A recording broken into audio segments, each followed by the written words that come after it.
Welcome to tape number 2. In this tape we're going to talk about legal descriptions and land size.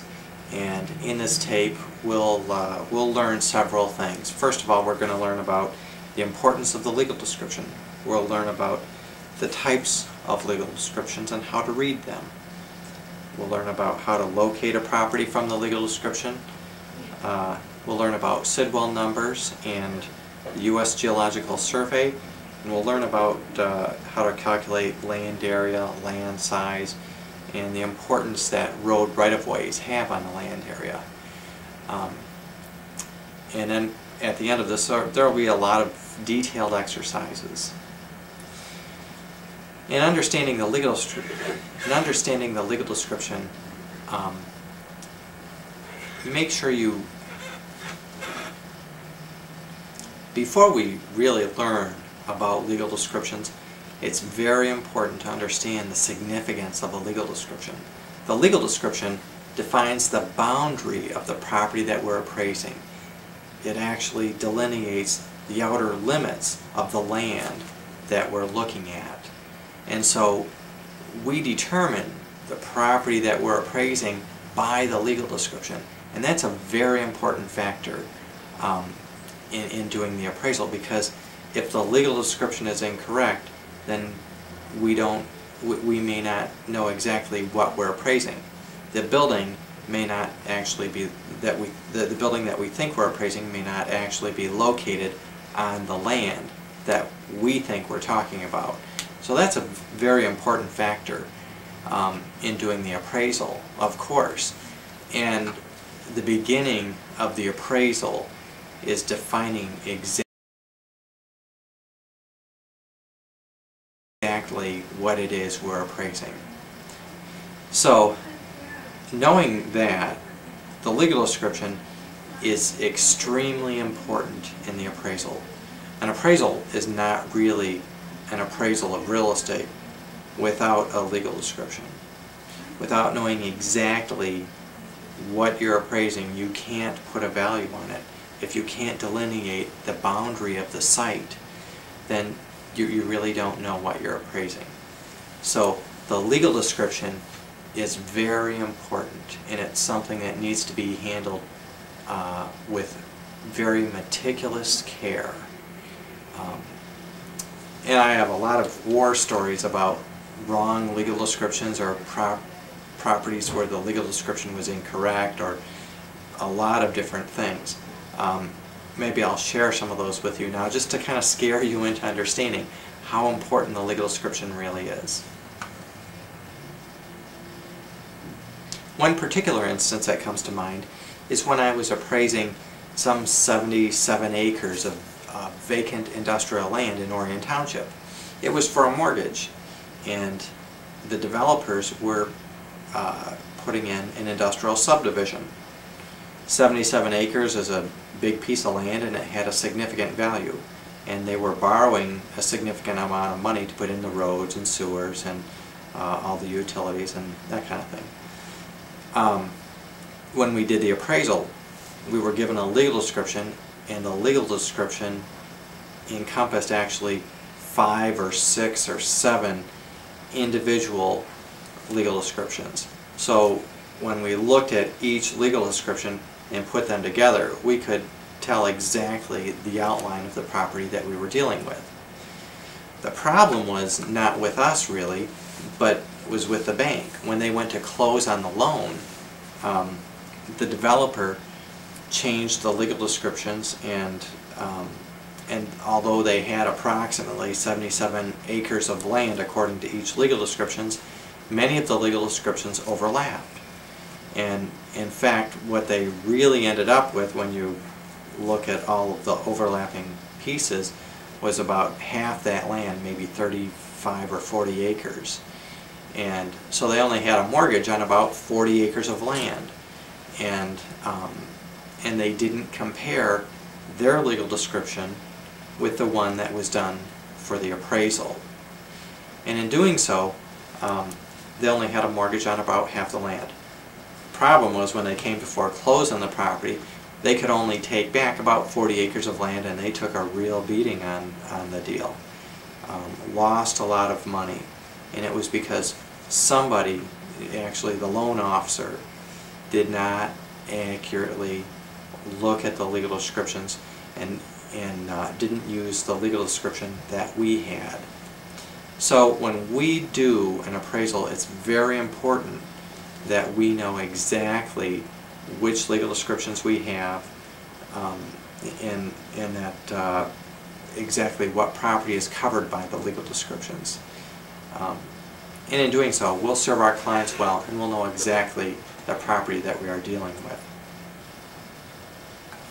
There's another story on the appraiser's side. It's interesting that I was very closely associated with this particular instance. When I started working as an appraiser, I worked for a man named Robert Butcher. Well, Bob Butcher was a good old seat-of-the-pants appraiser and worked with two other appraisers down in Madison Heights. And they rented a small office from an accountant, and eventually the accountant passed away, and Bob Butcher and his associates purchased the property from the deceased accountant's wife. So it worked out really well. The property was right next door to McDonald's, and on the other side there was a little cheesy party store, and he was situated right in there, had a nice deep piece of land and little tiny office building that was not very attractive, but it worked out real well for him. He got a good deal on the property.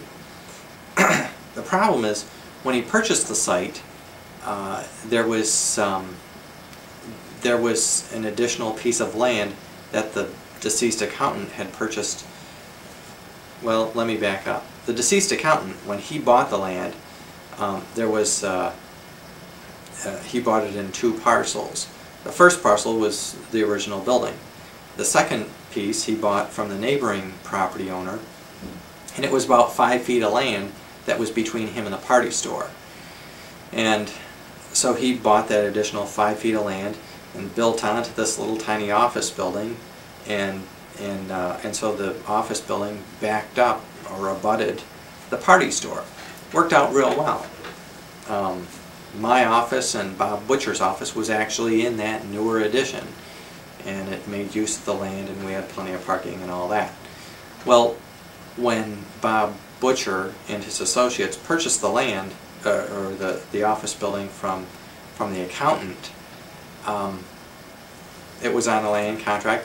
They purchased it from the estate, or the dead man's wife, and they didn't check over the legal description. They didn't have a survey done either. Since they were appraisers, they were real estate professionals. They had over a half a century of real estate experience between the two of them. And so they never had a survey or title insurance or anything like that. Well, one day when I worked there, McDonald's next door wanted to buy the piece of land. Actually, they wanted to buy the whole property. One day when I was working there, McDonald's Corporation, or actually the owner of the franchise, called Bob Butcher and wanted to purchase his property. They wanted to buy the office building, demolish it, and expand the parking lot. Well, the building was no beauty, and the purchase price was awfully good. It was right there on John R., and land prices were pretty high, and that was about the highest land sale we'd seen in that area in a long time. And the building really wasn't worth much, so they took advantage of it, and they agreed to sell the property to McDonald's Corporation. Well, the problem was they didn't own that additional 5 feet. In fact, that additional 5 feet that we worked in was never on their land contract. They didn't own it. And when they went to sell to McDonald's, McDonald's wasn't willing to buy it unless they had all that land all the way up to Susie's party store.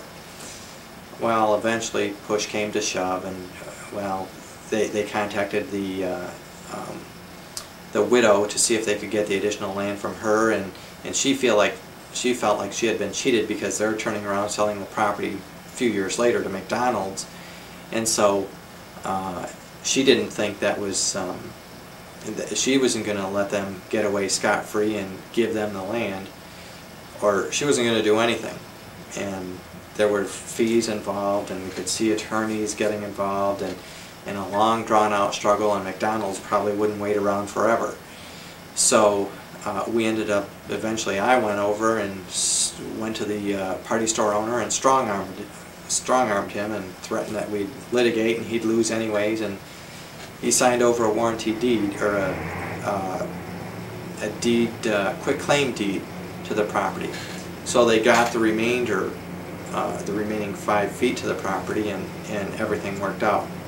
But just goes to show you, they didn't look at that legal description. They didn't check and see how big it was, so they didn't know exactly what they were getting. Those are a couple of stories that tell how important it is to have the legal description and make sure that it's accurate. In another instance, I appraised an office building, and there were some historical problems with their legal description. The owner had an accurate legal description, it was fine. The problem is that he bought it from the bank, and when the bank had foreclosed on the property prior to him owning it, they didn't have all the land that they thought they had. And so the owner was empty. That's not a good answer. Probably the most common thing you'll find with legal description problems is with excess land. There are frequently instances where we go to appraise a building and there's a big piece of excess land with the building, and we assume we're appraising the excess land. It's shown on the tax rolls. The owner shows us the excess land, tells us that he's owned it forever, and then when we do the appraisal, the legal description that we're given does not include the excess land. We need to make sure that the property we're appraising is explained accurately according to what we have in the legal description. Now, the legal description that we use will be determined primarily by our client. Our client will usually, well, will sometimes want to give us a copy of the legal description. Most of the time what they'll do is just say, well, get it from the owner or get it from tax records or whatever. And so it's primarily because loan officers don't really understand the legal descriptions very well. We're the experts. We're the ones who do understand legal descriptions, and we look carefully to make sure that we know what we're appraising. Now, if the loan officer says, well, you're appraising a building and the excess land, well, it's up to us to report to him that, well, we don't have a legal description for the excess land, or we need to be provided a legal description for the excess land because the one that we were given doesn't include it. So those are significant factors when we do the appraisal. There have been instances where a bank would foreclose on a building, and I know of one instance of an office building. They foreclosed on this office building with a big piece of land, and there was going to be a neighboring building that they were going to put up in phase 2. Well, the bank only got the legal description for phase 1. Subsequently, when they foreclosed on it, they only had the one building and the land that it was situated on, but they didn't have the additional land or excess land for phase 2. The real problem was that phase 1 and phase 2 shared a driveway, so they only had half a driveway, which was kind of a problem. Had the loan officer understood his legal description, he wouldn't have had that problem. And if the appraiser pointed out that the legal description that he was provided only included phase 1, well, the loan officer could do whatever he wanted with that loan, but we would accurately report the value for the legal description that we were provided with. That's an important factor. Another example, a large, well-known fruit market, Nino Salvaggio's on the east side, back when I was a new appraiser. bought a bunch of additional land from neighboring property owners, bought it on land contract. Well, when we did the appraisal subject to completion of this huge addition, the legal description that we were provided didn't include the new parking lot. Problems with that was that they didn't have enough land area for this big building. There wasn't enough parking for the building. If the bank was to foreclose, they wouldn't own an adequate parking lot, and the building probably wouldn't be usable without that excess land. And so there were a lot of problems associated with completing that appraisal, and of course Nino Salvaggio was really upset that we wouldn't just do the appraisal and ignore the fact that it didn't have all the land that was required for the addition. But that's kind of the way it went. We did our job by appraising it correctly according to the legal description we had, and the value was severely impacted because he didn't have that excess land. And the loan officer was told about those things before he made the loan rather than at foreclosure. That's an important factor. Let's talk a little bit about how the legal description is included in our standard conditions. First of all, the legal description that we use is assumed to be correct. We don't have any expertise or engineering background to determine whether the legal description is technically correct or if it's incorrect. So we assume that the legal description that we've either been provided or received from someone else is accurate, and we use that. And we also understand that we're not surveyors, and that we can't really determine exactly what items fall within the survey of the outline of the property or what don't. So we don't really know if the building is maybe sitting over 3 inches off the property or not. We measure the building and we know the land size, and we assume that the building fits on that land size, unless of course there's an obvious error. If you've got a piece of land that's 100 feet wide and a building that's 110 feet wide, well, then we know that the legal description doesn't match what we're appraising. So so that's an obvious thing, and we don't need to be experts to figure that out. But if a building is situated 3 or 4 inches or a foot over the edge of the property, we aren't surveyors, and we don't take responsibility for that. And we leave that up to the engineers and the surveyors. If we're provided a survey, it's important that we look at it to see if there is something that we should know about.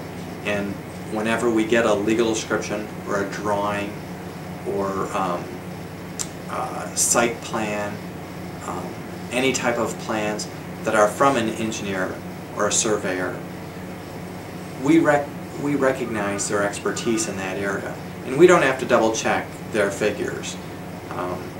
Sometimes we do anyways, just for our own professional satisfaction, and it's a good idea to make sure that everything works and that there are no obvious errors. But whenever we get plans or a survey, we understand that it's accurate, and they're experts, they're trained in that field, and we can rely upon them. And so that's one of the beauties of having a survey and relying on a plan or something like that from an engineer. There are 3 different types of legal descriptions. The first type is the metes and bounds legal description. The metes and bounds legal description is a long, usually and lengthy legal description, and usually describes a section, a 1 mile square section, and some part of the 1 mile square section. We'll go into the details of that after I go into some of the other things. The second type of legal description is a platted lot legal description. And the way a platted lot legal description works is that there's been a plat. Someone has drawn up different lots that are a certain size and shape, and had it recorded or platted in at the county offices. And so in the county offices, in the Register of Deeds, or I'm sorry, the Book of Plats, is this outline of how these lots are, and they're staked out, and so everybody knows exactly where these lots are. And the lots are also shown in a plat book. And so if you have a platted lot, you can look at the plat or the plat book and find out exactly how big the lot is. And so, anyways, I'll explain more about that in a little bit too. The third type of legal description is much like a platted lot. It's a condominium unit. And a condominium unit is based on the recorded master condominium that's recorded at the Register of Deeds. And of course, because it's recorded, there's engineering drawings determining exactly what this condominium unit consists of. It's much like a platted lot, only it doesn't go through the same platting process. So those are the three different types, but they aren't really meaningful without first knowing something about cities, townships, villages, and counties. And so I first want to discuss those things, because once you understand cities and villages and townships and how they're divided up, it's better to locate platted lots or sections that are in a particular township. First of all, let's talk about a county. As you probably know, a county is a large area. As an example, Macomb County consists of several townships and villages, and in fact there may be some cities that are located only partially in one county and partially in another county. The city of Northville is an example of one of those cities that is located half in Oakland County and half in Wayne County. But generally, most cities are located in one county or another. And so a county is a large geographic area. I was trying to think of how many square miles a typical county is, but actually when the counties were developed, they were all different sizes. And if you look at some of the historical records, some of the early counties from the late 1800s have changed. And we really need to be familiar with Oakland, Macomb, and Wayne counties. And I'm sure that we'll also get to know some of the other counties that are common to this area too.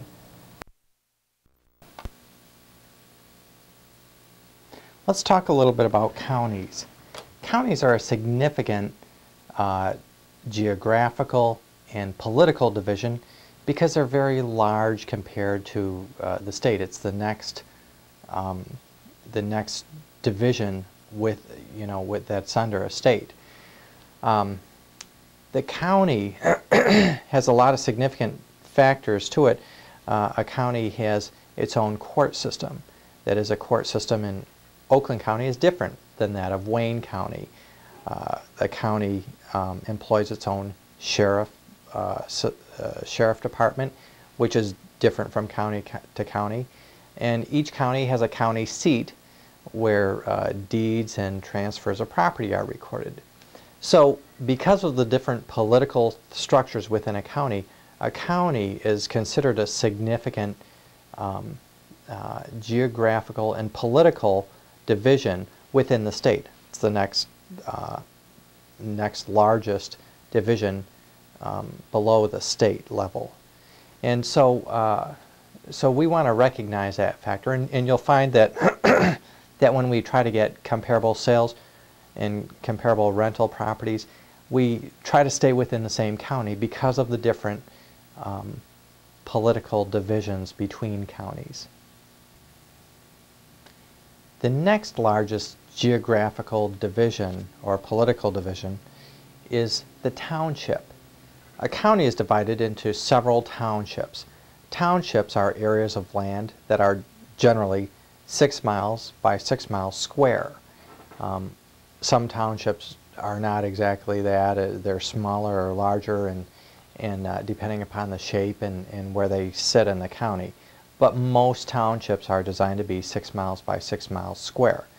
In order to best understand a township, let's talk a little bit about the U.S. Geological Survey.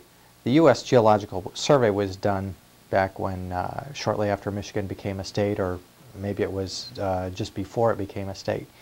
And with the survey, the state was divided into various townships.